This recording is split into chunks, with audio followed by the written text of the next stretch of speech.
Россиядағы отын бағасын рубль менен алсақ, 2015 жылдың аралығында 5,5%-ға өскенін белгілеп кету зарыл.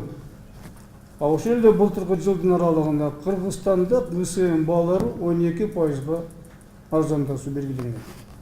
Казакстанда кыйла төмөн бааларга бир топ жагдайлар шарт түзгөн.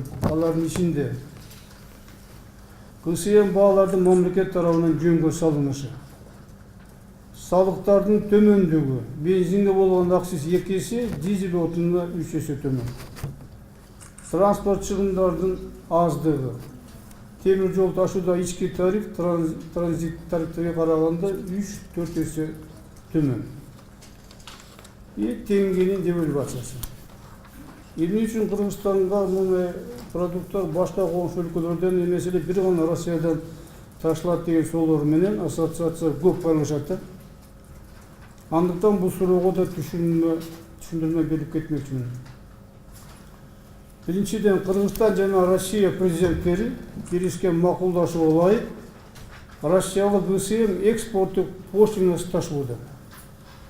Мисалга 2016 жылы январь айында бензиндин поштинасы $44,7 же 2 сом 40 тыйын литр, дизелге $60,1 же 3 сом 70 тыйын литр. Мындай жеңилдиктерди бизге бирдей өлкө берген эмес.